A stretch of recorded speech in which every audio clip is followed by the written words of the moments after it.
একদিনের মধ্যে তোমাদের যত ব্যবসায়ী আছে সবার সাথে আমি কথা বলবো। আজকে এর জন্য কিন্তু আসছিলাম। এখন আমাদেরকে দেখে তোমরা আগে থেকে সব বন্ধ করে চলে গেলে হবে না, তারা কিন্তু সমস্যার সমাধান করবো না। মানবিক জিনিসটাও দেখতেছি, তোমরা ব্যবসা করতেছো, তোমাদের তো মানবিক বিষয়টা আমাদেরকে দেখতে হবে। এখন তোমরা যদি এটাকে না শুনো তাহলে ফোর্স করে তোমাদেরকে এখান থেকে বের করে দিতে হবে। কেন কেন বন্ধ করতেছে বলো আগে? হ্যাঁ, কি সমস্যা? আচ্ছা, এটা কি আজকের জন্য না কোনোদিন করবা না? আচ্ছা, ওকে।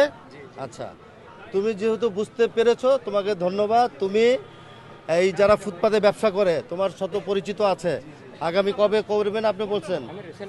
2-1 দিনের মধ্যে তোমাদের যত ব্যবসায়ী আছে সবার সাথে আমি কথা বলবো। আজকে এর জন্য কিন্তু আসছিলাম। এখন আমাদেরকে দেখে তোমরা আগে থেকে সব বন্ধ করে চলে গেলে হবে না, তারা কিন্তু সমস্যার সমাধান করবো না।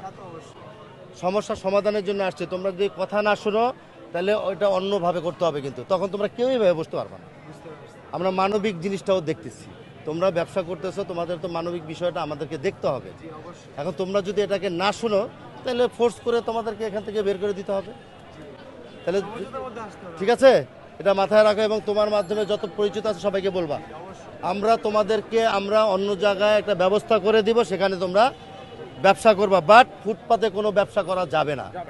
আর যদি এটা একইভাবে কেউ কারো প্ররোচনায় তোমরা বসো, তোমাদের লস হয়ে যাবে।